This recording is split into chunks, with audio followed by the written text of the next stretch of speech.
ilang grupo na nagsagawa ng kilos protesta para ipanawagan na itigil ng extrajudicial killings. Sunod-sunod na pagkamatay ng mga umano'y sangkot sa droga at iba pang krimen. Bukod sa kampanya kontra droga, sana'y tutukan din umano ang iba pang pangunahing problema ng bansa tulad ng kahiratan na siya ring dahilan kaya kumapit sa patalim ang ilang Pilipino. My God, I hate drugs.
Lumilipad na naman ang isip ko. Sa kanyang ikaw. Sa tuwing simumayay, aking dating. Hindi ka na ba nahihiya? Ha? Hindi ka na ba nahihiya? Binigay namin ang lahat sa iyo ng mama mo. Kung sisirain mo kami dalawa, para lang sa droga mo. Tapos kung gusto mo po, masisira ang pamilya natin. Kahit amunti ka na mawala ang lahat ng ipinugdan namin. Kahit amunti ka na ako mamatay. Di sana mamatay ka na.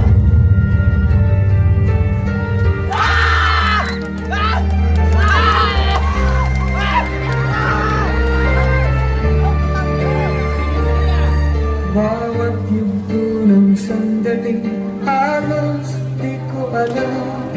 Naglalakbay ang diwa sa ligayang nakamtan. Gamot na bawal ay ayaw ko nang tigilan. Hinahanap-hanap ko ang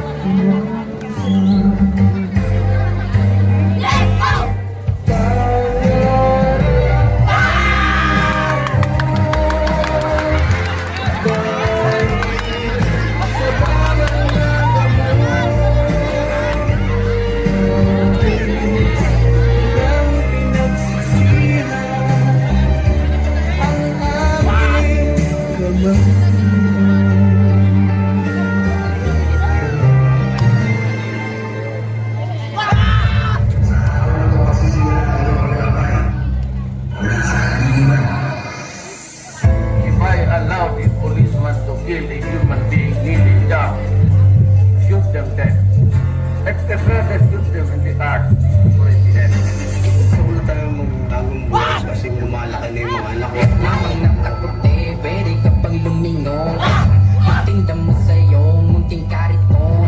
Titik-titik-pong lang, kita'y lalago. Basta may libreng tikim sa iyong nilalako. Kahit matay dilat, hirap ng alamin. Kung kaninong bunggo, yung kaharap ko sa salamin. Pero kahit pagdadat ka pranin, bihasang-bihas ang natupagdating sa kalawa na kailangan ng tanging biktima at ang salarin.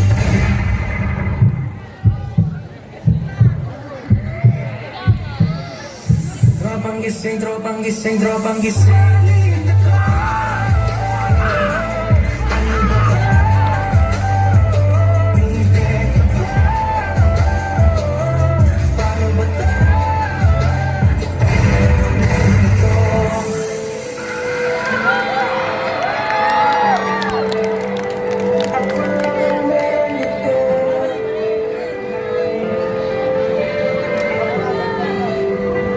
Ako lang ang meron nito. My God, I hate drugs. Nang isilang ka sa mundo